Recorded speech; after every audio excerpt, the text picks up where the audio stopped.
Okay, so now going a little more in depth to look at the different inserts that you can add. Again, these are images with text, pretty basic understanding there, but if you scroll down, you have a handful of options. Now, some of them I don't think you'll ever use, but some of them are actually really helpful.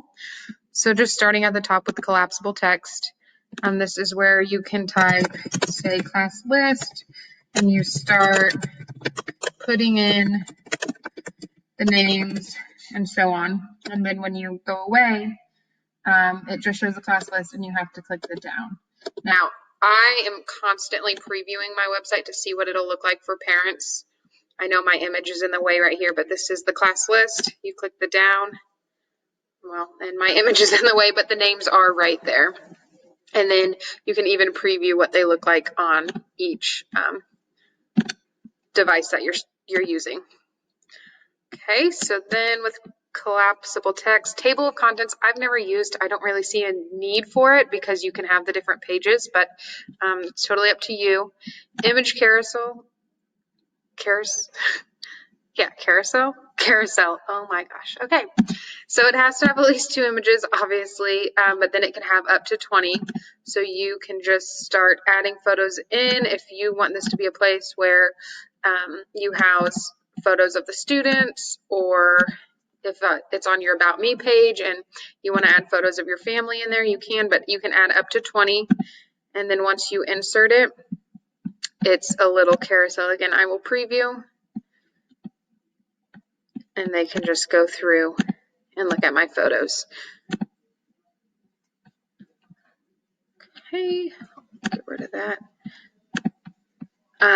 Button, this one, I have created buttons on my own, but if you don't, again, care about the fonts, then you can kind of create your own buttons on here. So if I wanted this to say Google Classroom, I could put the link, either I could link pages that I already have on my website, or I can put in my own individual links. So I'm actually going to put in Reflex Math. And then the link for that is reflexmath.com. And then I'll insert it here. And then when you preview, they're able to click on it and it automatically takes them to Reflex Math. So the buttons is really nice because you can link those. You can make it bigger. You can change how it looks if you care. You can change the color over here. We're going to move you over there. Change the color of it if you'd like. Things like that. So that's a button. Divider, if you just want to add a divider on your page somewhere, you can move it wherever you want it.